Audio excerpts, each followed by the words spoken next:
we didn't start with our usual intro. Just forgot to do that, but oh well. Welcome to the Approach Podcast. I'm Rob. This is Drew. Drew, how are you doing? And how was your Bermuda?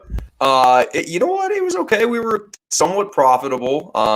Things look. I had some 6 out of 6 lineups. Things looked better. Kind of crumbled on the weekend, which was disappointing. But overall, it was fun. Saw some carnage out there, especially on Sunday. But no, it was a good week, and it took a complete player to kind of hold it together throughout those conditions on Sunday, especially early on. So it was a good week, and we head back to kind of seaside here. Yeah, and congrats to the Herberator at Lucas for kind of.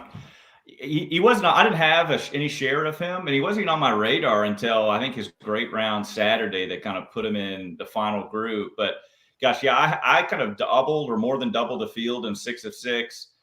And with Pendrith kind of being in the lead the whole time, I was in a really good spot. But like it normally does, it can kind of all fall apart on Sunday. And with the wind, it's kind of all that elements. But we were talking on the show last week about how great of a DFS week that was. And I just want to kind of give an example of the winner who won the Drive the Green, M. Pendle, who's a great DFS player.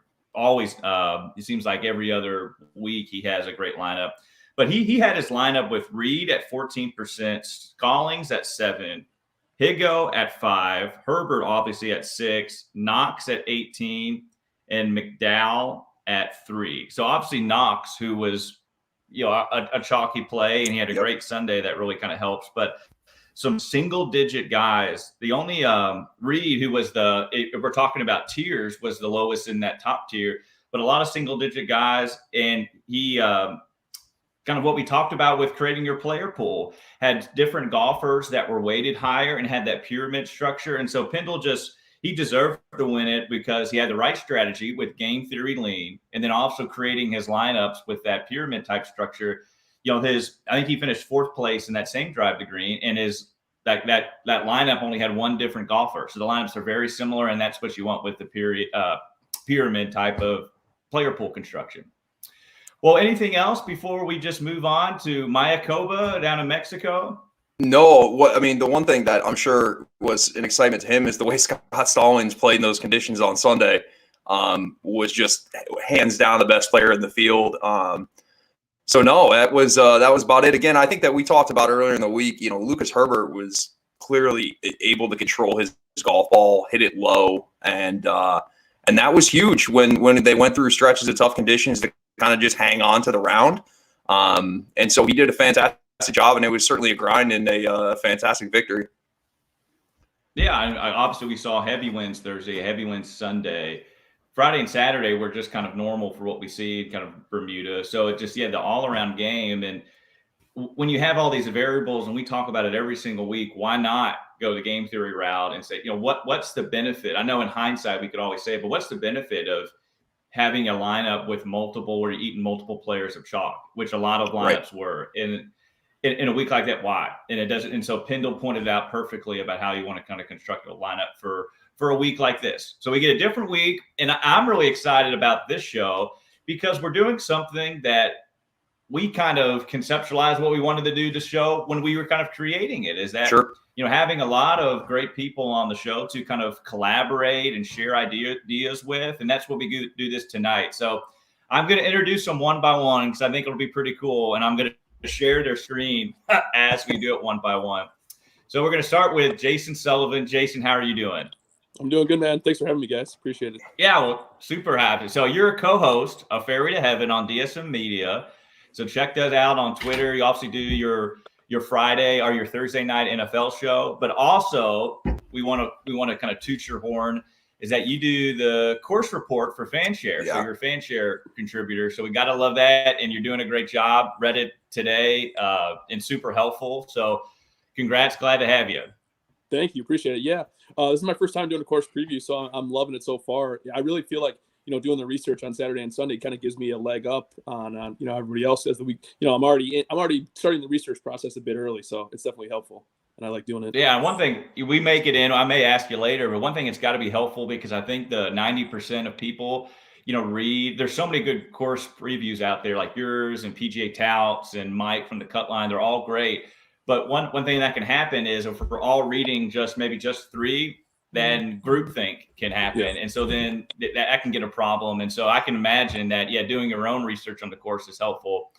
But I want to get into the next. We got Scott Holdridge. Scott is a big supporter, big fan of the show. He's awesome, always sending love. But we played golf in college, I think you said, at the D2 level, but now is just killing it in San Francisco, owns a bar, doing great things in DFS. Scott, how are you doing? I'm doing well, thank you. Just to correct you, I played mediocre college golf. Nonetheless, man. I saw a lot of really good golf. I did not play it, though. But, yeah. Well, we're glad to have you, though. And so maybe if you're not been play the way you wanted to, I bet you can handicap some good golf, and that's what we'll get into next. So I want to bring David in now. So David, we were just talking off show, is a litigator, but has about 4.5 years of DFX experience. A good golfer in his own right. A 10 handicap, like you said, David. So David, thanks for coming on. And how are you doing? I'm doing well. Thanks for having me, guys. This is a first for me as not a content provider, but as a content consumer. It's a lot of fun to be on here with you guys. So big fans of what you all do and happy to talk about it all. Oh, excellent. And that's a great point because, I think, when you stay in your own subjective reality, so like your subjective reality and then DFS this is how I create lineups. This is my strategy. And when listeners of this show just hear Drew and I's own reality, then, they're just getting those two subjective reality. And so when you bring more people on here, you get, more knowledge is power. And so that's what I see with this. So I'm glad you're a content consumer because, absorbing all that information leads to maybe more power in DFS. We might get into that. Well, let's just dive in. And I'm going to start just with Jason. And my hope is that this can just kind of branch out into be more of an organic conversation. But I want to talk about maybe what your all's weekly strategy is. And if there's anything specifically that you took last week and bringing it into your strategy you want to highlight just because last week was kind of so crazy. But to just be specific about it. Tell us about a little bit of your weekly strategy as it relates to DFS. And Jason, why don't you lead us off? Yeah, for sure. So obviously we kind of mentioned I do write the course preview each week. So that kind of starts off my week in terms of doing research on the course, finding the key stats of the course. But one thing I've kind of pulled from your guys' show, which I really, really like is, okay, I'm going to find the 5 or 6 stats that I think are most important. And then I'm going to find some stats that maybe aren't being talked about as much throughout the week that I think could play well, or guys that don't necessarily fit the typical, course for the horse, horse for the course mode, but I think they could blow up on the course and play really well. So I'm kind of looking to be a little bit different in my research. I usually typically start from the bottom as well. I know a lot of people start from the top. They want to get the flashy plays in there. I typically put a lot more time at the bottom trying to find those sleeper plays. I know, Rob, you like those 6K guys. So I try to do a little bit of that each week. So I find probably 5 or 6 stats each week that I'm really going to focus on. And then I try to find the 2 most important stats. I just recently started doing this and I found a lot of success. If the most important stats are putting and approach, say in a given week, I want to find guys that really excel in those 2 categories. And I'm going to focus a lot of the weight in my model on those 2 categories in hopes that I'm not pulling up on the same exact guys that everybody else is. So that's kind of what I do on a weekly basis. Another rule that I kind of play by is that I never play chalk over 10K or under 7,400. That's kind of how I differentiate myself. I don't mind playing chalk in the 7s and 8s, but I like to stay away from it at the top and the bottom end of the spectrum. Well, I really like that. And, obviously there might be some weeks where that doesn't work out and the 10K chalk hits. But if that is a part of your strategy, you want to be consistent as possible because unrealistically is a goal that says I'm going to finish in the top % of a GPP every single week. And that's just not, that'd be great, but that's just not reality. And so we want our strategy to be consistent because when it lines on, maybe a leak like last week, even though Pat Reed was in the 10K, but he wasn't chalk. But Fitzpatrick and Desainude and all them were, it could have worked out. Well, and then Scott, I'm just going to come to you then. What about you and what's your weekly strategy and what works for you? Well, so far it's been, I kind of do 3 categories and I divide my time up of game theory, kind of gut calls, and then data. And every week it's game theory keeps being more and more emphasized. and less data actually. And then I basically, whatever the narrative everyone's talking about, I emphasize basically the reverse. So last week and this week, everyone has been talking about driving accuracy. And last week we saw, guys were only hitting the fairway 35, 45% and still posting 65, 66. It's like it was nothing. So this week I'm kind of going, all right, obviously, we love hitting the fairway, but who misses it and still does well? So who scrambles and who putts is kind of what I lean towards for this week. And I kind of do that every week. So that's kind of and then chalk as well. I sort of reverse chalk. So each category, who's the lowest own that's at 11 or 10. And I kind of go, they're there for a reason. So if you're in a PGA tournament, you are really, really damn good at golf. And if you make the cut, you got a chance. We saw that with Stallings. I think he made the cut on the number and was 12 under in 2 days, top T5. So those are kind of things I'm looking for. Yeah. Well, there's one thing that I love, or there's a lot of things that I love of what you said, but one thing specifically, and I may just, change the conversation after we're done with this into maybe this topic, and that is within game theory about maybe moving away from data like strokes gain information and leaning more on game theory. We just had a conference call with FanShare on Friday night, and that's one thing we were talking about is that the masses, like where the trend is moving with just the average Joes and DFS is, well, we have to research strokes gain data and we have to go on sites that present it so we can internalize it. And that's great for handicapping. But and not to keep kind of pushing the FanShare narrative, but it's just what we talked about is one thing they highlight, they don't give a lot of strokes gain information on their site. We're kind of talking about should we, since that's what everybody expects. But we more go into kind of leverage in the whole game theory aspect. And I've been saying it all along, and we all on the conference call said that 90% of DFS players would be a lot better if they maybe 50% had less energy into the strokes gain data behind it and had more energy into the game theory aspect. So maybe we'll kind of talk about that because it's fascinating and a lot of people don't get it. But I do really, really want to move on because I want to hear what David has to say. So David, please share me. You've been doing this a while. Share with us your strategy. Sure. And on that point, by the way, Rob, I took a look of the top 30 most owned guys last week. Only 6 of them finished at a place higher than their salary rank. So, if Reed had the 5th highest salary rank and had the 3rd most DraftKings points, there were only 6 out of the top 30 most owned guys last week who outperformed their salary rank. So it was something that you all talked about last week in terms of handicapping versus playing the game. And, last week was kind of a perfect example, at least for me, of how my strategy is different every week, right? I mean, last week was just, given the field, given the conditions, given that there was some groupthink around some pretty fragile guys, right? I mean, to say that, someone like Knox is going to be 26% owned, right? We're not talking about Tiger Woods in his prime. Yeah.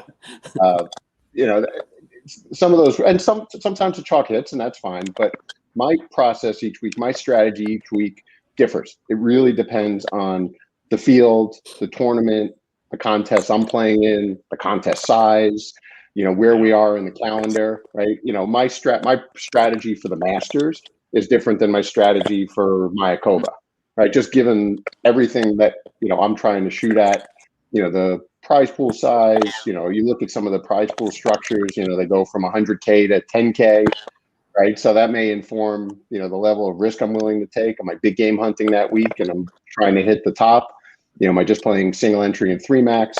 So given all that, I mean, from where I come at it, I start by listening more. My process is really to spend Monday night, Tuesday, just listening to what people are talking about in the industry, doing reading, but it's really with a game theory approach, right? Because I lean more towards game theory, like Scott was talking about. It's a lot less data for me now because I think most people in the industry are more data focused, like you said, Rob. So, I want to hear what people are talking about while I'm starting to do my own research. but I also don't want to settle on a play on Monday night and then be, kind of have that in my mind. So I really kind of combine the research and the processing, and then usually by Tuesday night, Wednesday morning, a core has started to appear in my mind, and then I do the leverage approach that you mentioned at the outset, and get some conviction and get some courage and make some lineups. Yeah, I love it. And I really appreciate what you talked about, how it can change versus contest, because I think we can kind of be vague and just assume in our language that because we're talking about large field GPPs. But if you have a 100 entry, or not 100, but 100, max entry for the whole contest, well, only 100, you're competing against 100 players, that's going to change every single variable almost. So I really appreciate about how you bring that up. And so now I just kind of want to move into some discussion. So if you have something to say, Drew, Jason, Scotty, and David, anybody really, just kind of jump in. But I may just kind of then go back to that game theory piece and maybe filter it in with an idea of, okay, what do you think the biggest mistake you see from an average DFS player? And to give you an example, there's so many content providers out there, and there's a lot of great golf handicappers. But what I think is a mistake and kind of makes me turn away is when people describe golfers that this guy is a great DFS play, and you're talking about a salary and then those stats, but you're not even mentioning ownership. And what that tends to do is those readers who are reading that, we're kind of then learning or telling our brains not to look at ownership anyway. So it really kind of bugs me. So that's a mistake I think people see, is maybe not to consider ownership as more as like a currency, like the salary is. So I'll kind of shut up and let's just kind of ping pong it a little bit. Well, what do you all think is the biggest mistake that you see in DFS? Yeah, I mean, I'll start real quick. And it's interesting because, again, like to your guys' point, like strokes gained, to me, it can be a crush sometimes because we're trying to look at things. Everybody has access to all of this. And everybody talking on one player, okay, that's fine. To the ownership perspective, my question to kind of you guys is, once you're – and I like the idea of, we're using game theory, we're using our gut, and we're thinking of that. Once we build this player pool and we have these ownership projections come Wednesday or Tuesday evening into Wednesday, at that point, are you guys kind of looking at the player pool and then based off ownership kind of adding or subtracting players just to be different? Because again, the ownership is key, right? We're trying to build these lineups that are value and they're different, and we're trying to think different than everybody else. So like when we get to Wednesday morning or whenever you guys do end up submitting the lineups, getting everything in, what is your approach when we have this player pool that we feel comfortable with? Are we then going back to kind of the projections and kind of weeding out things and trying to gain an advantage that way? 100%, Drew. Once I have a sort of a core in mind, and some weeks I'll do as Jason suggested, and I'll start from the bottom. Some weeks I'll start from the top. I think it depends on the field. Last week I was more inclined to start from the bottom to the middle, just given the strength of field. This week with a stronger field, and plus guys, if you've been playing DFS every week, right, the Corn Ferry guys who are now playing this week who are at lower salaries, so we're all familiar with them. But yeah, so I will absolutely take a look, come Wednesday when there are real good ownership numbers out. And if I'm choosing between two guys, ownership definitely plays a big factor in it.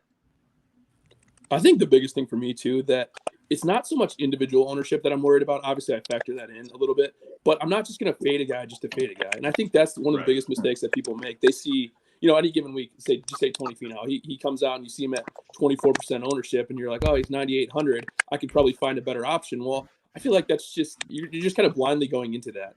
I'm more concerned with trying to keep my overall ownership at a certain point.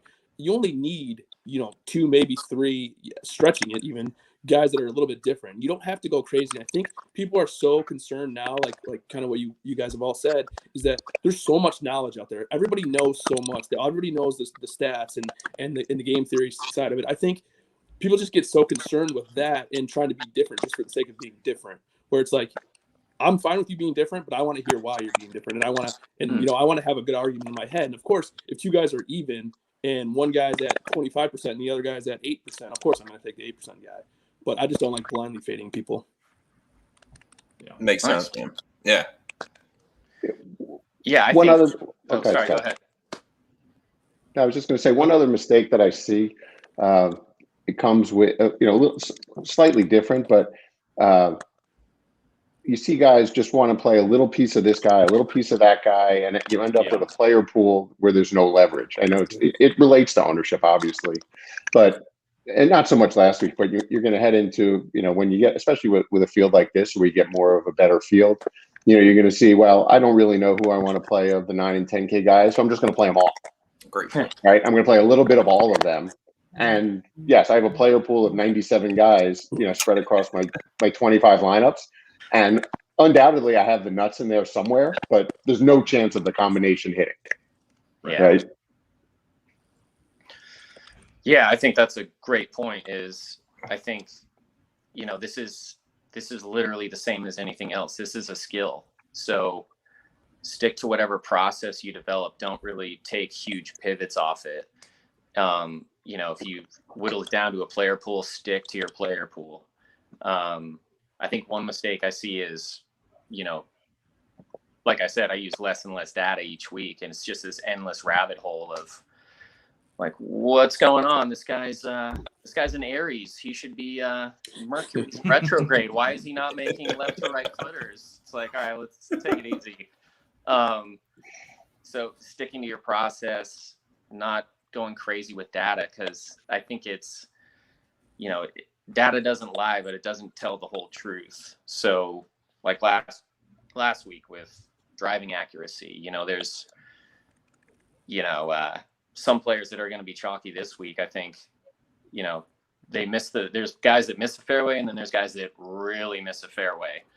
And, this week you're going to be out of bounds as opposed to anywhere else where, he's just going to scramble from the rough. He's fine. But, I think those are kind of things. Just stick to your process, make your goals, and don't budge from them.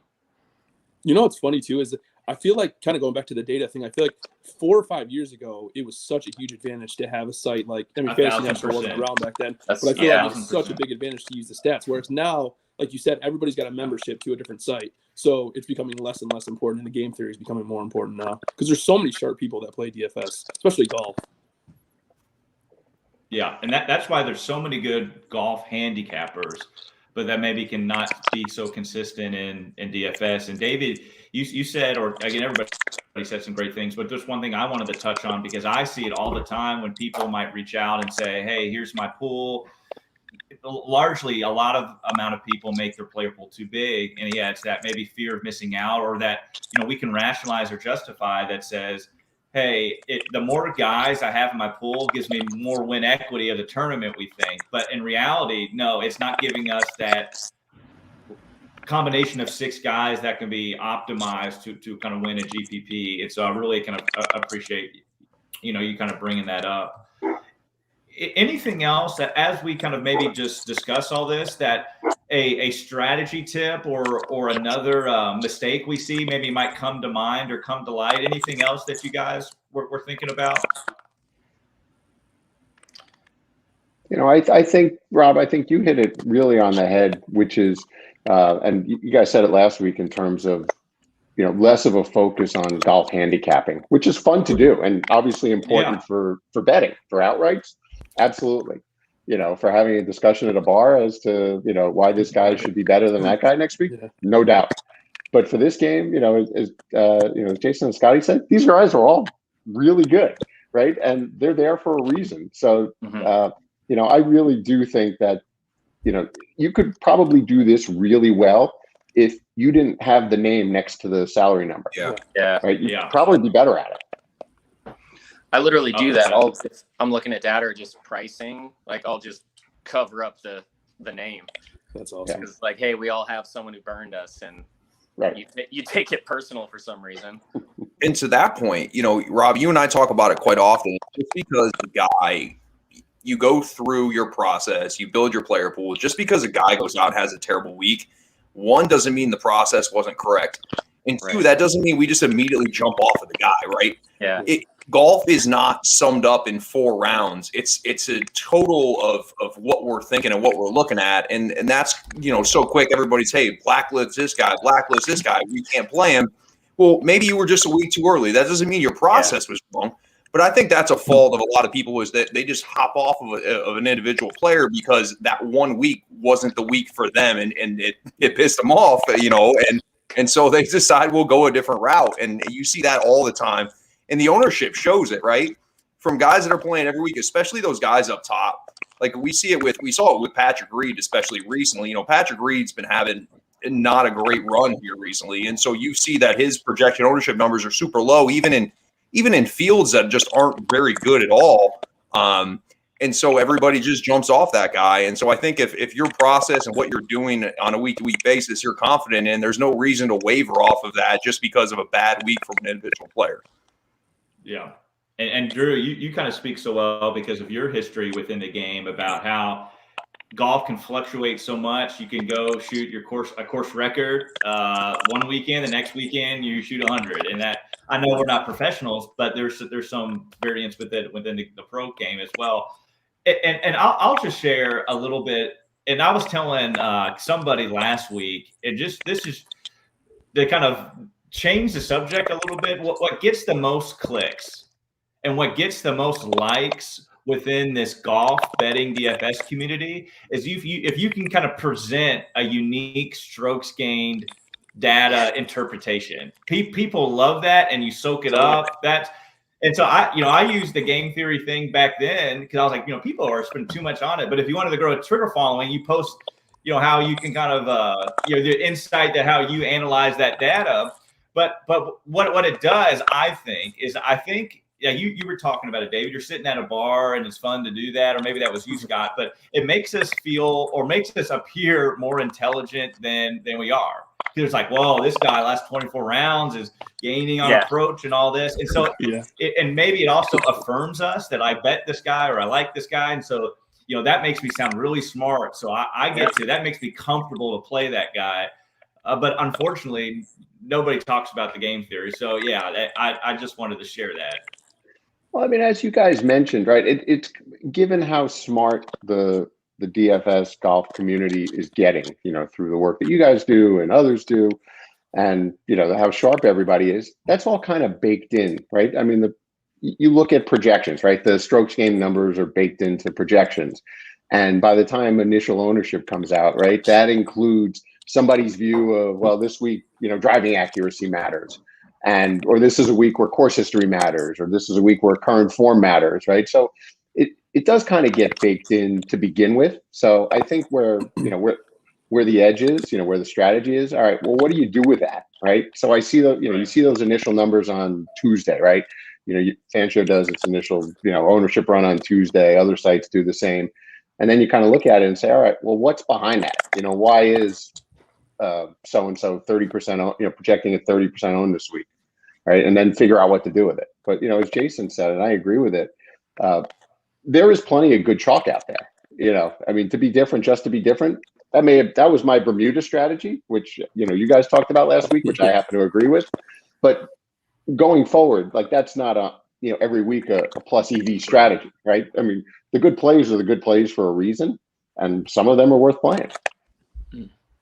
Yeah. I think go ahead, Jason. Oh, sorry. Another big thing that I think, it's kind of way off topic, but is contest selection. And I think you hear so many people say that you make sure you're picking the right contest, but I think it goes deeper than that. You got to kind of find which contests play to what you do better. And I've just recently started playing really small field events in both football and golf, and I've had more success probably in the past 2 months than I've had in the last year combined, just because I'm finding out that I'm not always the best contrarian player, especially in football. I've been doing that recently where, maybe I'm a little bit more of a chalky player when it comes to football. So I've been playing in these, 1,000 people or less contests and just having a ton of success. So I think finding where your bread and butter is, it could be cash. I mean, it just depends on what kind of player you are. And I think finding that contest and kind of sticking to your bread and butter really pays off.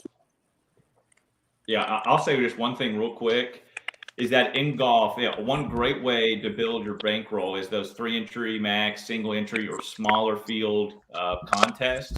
But if you do have a role and if you could support yourself for gosh, like 12 contests in a row, the edge you have on entering 150 lineups or 100 or more, we'll just say, in those large contests holds up, because not only if you enter more lineups, you get more opportunities to be contrarian, to get that Lucas guy at 7%, but also the majority, and the vast majority of those fields are squares who are entering 5 or less lineups. So on top of it, your lineups are already going to be more game theory like, but also you have a huge advantage over the majority of people who enter. Yeah, the payout structures are not so great, but we're playing for first. And if you hit one GPP win a year and it's in one of those contests, well, you've made your year by sometimes 20 to 40,000.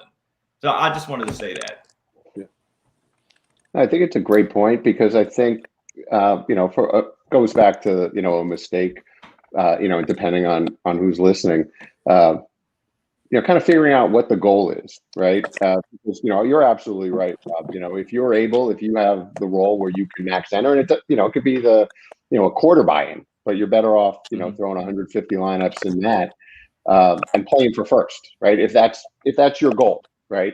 But, as you guys were saying in terms of process, with that, well, you have to expect to lose. And, I had a wonderful process last week, and, as I mentioned before the show, onto Mayakoba, it's golf and there's variance, and, I wasn't on Herbert, and, away we go. But, I go back and look at my process, and, I was happy with the process, but, I lose way, way more weeks than I win. But when I win, in theory, I win big. Yeah. Yeah, Well, there's people. Go ahead, Drew. No. I'm sorry. I was going to say, and there's people that to your guys' point, what's the contest for you, right? There's people that like to play in a lot of the GPPs, but also back that up with playing in a bunch of these double ups, right? And that allows you to keep the bankroll up to an extent. And the more that you can keep in the bank, the more you can play in these GPPs. So, yes, absolutely. The more entries you can get in, the better. However, some people, and I'm not kind of the double up guy, maybe I should be, but I think that's also kind of an option to keep the bankroll going to an extent, because really you're just having to beat 50% of the people that you're in it with. And so when you sit back and you think to yourself, well, hell, there's a great chance that I'm better than 50% of these people. I know more. Whether you do or you don't, that's a different story. But some people like to keep up the bankroll like that. It is very important to Jason, to your extent, and David as well, is the lineups that you're getting in are important. And of course, we focus on kind of like the main GPP and getting that done. But if you're playing DFS from the perspective of you're trying to maybe nickel and dime your way, or try to build slow profits to where you have a bankroll where you can start playing in these bigger games, there's definitely options there. And so you got to figure out what fits for you, right? And we typically talk about trying to play in the bigger lineups and whatnot. And that, just because we talk about that, doesn't mean people that are listening can't find value in different places and kind of just figure out what works for them, whether it's a 10 cent, it's a quarter, it's $1, whatever it is. Figure out a way to build a bankroll. Then when we have some money saved, then maybe we can throw these lineups into a bigger pond. Yeah, 1,000%. Well, I'm going to move us on because we have less than 15 minutes remaining, and let's dive into some early leans. And so I'm just going to set the structure at 8K or above. So we're looking at guys 8K or above. Who would like to start, and maybe naming a few guys that you like, and you can kind of give some rationale as to why that may be. I'll throw out one. And I'm really interested in your guys' thoughts on it. So I'll throw out Taylor Gooch. And the reason that I like him is I personally am more of a form over course horse guy. And Gooch has been playing well. I mean, he's at a price that's probably a little bit high considering the strength of the field. But, and I think that'll probably keep his ownership down a little bit based on who's around him. But, obviously really, really solid form over the last, number of months. So I'll start it there, but I'm interested in how you guys think about someone like that, as you on an early lean basis. Go ahead, Rob. I was gonna say, you know how Rob feels. Yeah. Yeah, yeah. You know, I'm a huge Gooch fan and kind of talked about him toward last year just because how talented he is at a golfer, and we're finally seeing his how good of a ball striker he actually is. Hasn't won yet, but I love that play. Rob, I feel that you've given him so much support. If he ever gets married, you should be at that wedding. Well, he is married and he has 2 kids now. That's how big of a Missed fan I am. opportunity. Dang it. Well, he owes you some beers or something. Well, my hope is if I do win GPP, I might send him a message on Twitter asking him to come on the show, and I'll pay. Nice. Hopefully, it's not outrageous, but an appearance fee to get him on. I mean, Taylor Gooch appearance fee shouldn't be that expensive. Not yet, anyways. I'll throw a guy out there. And it's going to be, for me, I think, again, we talked about this week. I think it's going to be a ball strikers week. I think Sergio Garcia is an interesting play for me. Anytime we deal with, and Rob and I kind of hinted on it last week, anytime we deal with these windier conditions, I like to take like a ball striking guy that I know is going to be consistent. And that's Sergio for me. Statistically wise, I'm not going to strokes gain you like we've talked that we tend to sometimes use a crutch, at least me personally. But I think this golf course sets up really well for him. He's sitting there at 8,700. At this point, he's definitely going to be a person in my player pool. Again, great off the tee, great tee to green. We all know that the putter's kind of what makes him go and makes him not. So, and a lot of the times we talk about putting travels, right? But we also see that guys get a hot putter on a given week. And I think opportunities for birdies are very important. And I think Sergio will have a lot of those this week. So he's a guy that I'm looking at in that 8 to 9 range right there at 8,700. Nice. I love it. So I'm going to go with a different play this week. Aaron Wise. And I think he might be relatively high on this week. But this is a guy that's always been a good ball striker. We all know that. But he's always been a terrible putter. Well, recently he's not been such a bad putter. He's actually been a pretty good putter lately. He's gained in putting 4 of the last 6 tournaments. So I like Wise a lot this week. I think he will be higher owned just because his form's so good. 5th at the CJ Cup and 8th at the Shriner. So obviously he's playing good golf right now. But if we're talking ball strikers, Aaron Wise is right up there for me at 9,600. Nice. I got a few guys in the 8K, but I think seeing Mito at 8,100 compared to this whole fall season, he's been in the 20s at Fortinet, and he was getting called a prodigy and all this. So finally seeing him at 8,100, and especially I like playing guys and Basenhout right below him at 8,000. Last week these guys were both super high owned and they didn't win. So I think their ownership's going to be really low. And they also, these dudes are studs. And I think these greens, Basenhout's a great putter. Mito, that's people kind of can knock his putting, but these green complexes are so basic. And this is going to bring a lot of mediocre putters into the field. And I think those are good plays at hopefully low percentages, but great starts to build a lineup around. Yeah, no doubt. And I'll just share one real quick. And that's Matthew Wolff at 9,200, which I think will be very low owned, especially at that number. Right under Reed, who played well. Sergio, Gooch might get some ownership. But I will say this isn't a Matthew Wolff course that I wouldn't think of him on. His weapon is his driver, and you can't use the driver on every course. Every hole here. But I do want to say Mike from the Cut Line had a really good course preview that talked about, and I can't remember the exact percentage, but it was the average of top 10 who finished well at the top 10 of Mayakoba this year, all rank in the kind of upper tier in driving distance. So while accuracy is important, and then we've had guys like Brendan Todd and Kuchar win, but out of the whole top 10, driving distance holds a little of importance. And so maybe with that might make Matthew Wolff a play, especially at low ownership. But we saw at the Shriners where he finished second, gained almost 4 on approach. So he's definitely going to have a better year than he did last year, but I think he's going to be low owned, and that might be a sneaky play. Anybody else, guys, in the 8K and above range that you think might be a good play? I feel like it's hard to not talk about Victor Hovland at this tournament. I know he won last year. Right. he's probably going to be super highly owned. But you're talking ball striking again. I mean, if he can get it going with the putter even a little bit and around the green, those are obviously his two weaknesses. If he can get those two areas going at all, I mean, he could easily win again. He's just a phenomenal ball striker. Yeah. You know, I think to that point, Jason, you know, given obviously Hovland will be pretty popular. I imagine Answer will be pretty popular given the, you know, the home narrative. But so the lower 10K range, right? Horschel, you know, who nobody really likes paying 10-3 for, you know, or whatever his low tens, and Hatton also low tens. You know, there are a couple of Euros who are here for the first time, and you're kind of wondering why they're here, how committed they are. So you could imagine the narrative. You know, negative narrative around those guys, you know, especially when a lot of people are going to want to click on Answer, on Hovland, on JT. You know, I'm going to be giving some thought to the lower end of the 10K range, you know, as you know, maybe one pivot.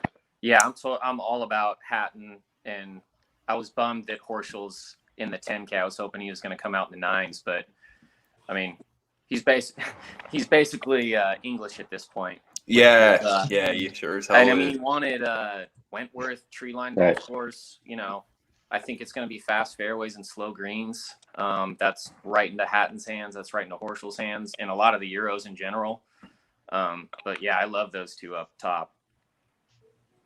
Billy Horschel's an interesting play because across the pond he's been playing fantastic. And this is kind of a golf course that you would think that he would play well on. He's actually had past success here. Last year was T5, right? So he's got some course history here, and he's probably going to be relatively low owned. I know my question to you, Rob, because I know the guy that you like to play when he's relatively low owned is Brooks Koepka. Mm-hmm. Do you expect him to be low, you know, somewhat low owned, being at the bottom of the 10K range, and does that intrigue you? Because I know you're a low owned Brooks Koepka guy. Yeah, I do think he'll still be low owned just because he's playing terribly. Hasn't gained on approach in, I think, 3 tournaments, but over the last 6, he's only gained on approach once. And again, take it for what it will, but as I project, he actually kind of is projecting to lose the most on approach out of any golfer in that range. So, but again, projections don't predict the future. So we'll just kind of see. But I'll just say one other guy, and I do think he'll be popular, and especially we're already seeing his name kind of be highlighted in betting outrights, and that's Russell Henley. So Russell Henley on just strokes gained, ball striking type of stats. So approach off the tee, it will just light up the board. But he's lost strokes gained putting for the last 5 tournaments. And at the CJ Cup, where he finished 25th, he lost 5 strokes putting. So I like to look at maybe the return to norm. And so if you do like Russell Henley, over his career in 216 measured rounds, he's actually gained stroke putting. And so I don't think we'll see him lose strokes gained putting in a 5th consecutive tournament, is my point. And if his ball strike continues, maybe he'll be good chalk. But let's go to 7K and below. This will be the range that if you get this part right, you'll win a GPP. So who do you all like? And I know it's Monday, but yeah, where are you leaning? I'll throw out Seamus Power. I can't quit him. Me either, man. Me either. Just so solid. Yeah. You know, I don't have his his ball striking numbers in front of me, but I They're know good. They're good. I know that much. And he's been solid every week, and played well last week, and at a much lower price this week. I could see him definitely being part of my core, at least as I start to visualize it. Absolutely. I like Gary Woodland this week a lot. I feel like you kind of mentioned, Rob, earlier that you're going to keep the driver in the bag a lot in this course, and there's a few guys on tour that are better with their three wood than Gary Woodland. So I like Gary Woodland a lot this week. I think he's probably going to be pretty low owned. He did have a 9th at the CJ Cup, but for the most part, his long-term form has not been good. So obviously we know he can do it. He's a major champion, but I think he might be a low owned kind of GPP play this week for sure. Yeah, I got Woodland. Anyone that hits a stinger like that, I'm all about. It's unreal. And I think he's kind of going through, anytime you win a major, your life changes and you get a new equipment deal. You got new demands. And, we saw this with McDowell, with Schwartzel, all those cats that, they kind of Glover, they lay low for a few years and then they start trending back. And I hope he does that. But I think someone else I put in my 7K is Ian Poulter, who this isn't a long course. This guy's a scramble machine. If he does get wayward off the tee, it's not a sexy, cool pick, but in a 6-person lineup, why not? I agree. I'm actually going to go back to Taylor Pendrith this week. Really solid week last week. Again, he struggled, shot 5 over in the conditions that were on Sunday. But overall, I think he was really good. And his off the tee numbers, the last 24 ranked first in the field. So for me, I'm going to go back to him. I don't know. We'll see, of course, how ownership shakes out. But the way he played last week, again, the way it was Sunday for a while, it lost him the golf tournament. I mean, really the conditions for a while there, he was just bleeding out while Scott Stallings was going bat crazy out there with what he did. It was like he played a different golf course. But I'll go back to Pendrith this week. And we'll see how the ownership shakes out. But everything kind of tells me to go to him. We talk about form, which to David's point, I mean, form to me is more important than course history, because just because you had a good year last year, your game could be in a completely different spot than it is coming into this week. So he'll be a guy that I'll play, and he's at the low 7,000s at 7,200. So he'll more than likely be a guy I'm looking at. Yeah, and we won't get the conditions we see in Bermuda this week. I mean, it could be windy. Again, it's next to the ocean. But if you had a golfer that played poorly last week or that didn't finish as well, I wouldn't get off them, because it's tough to kind of carry that game from a regular PGA tournament, and then you tour event, and then you go to Bermuda where it's just all hell breaks loose, and you're coming back to here. Yeah, Bermuda's like you draw a line through it. But I'll just say a couple guys: Adam Hadwin and Justin Rose, and then 7K. But I might kick us off in the 6K range, and one of my favorite 6K range golfers is Jimmy Walker. So I'm gonna shut up and listen. So what do you all think about Jimmy Walker?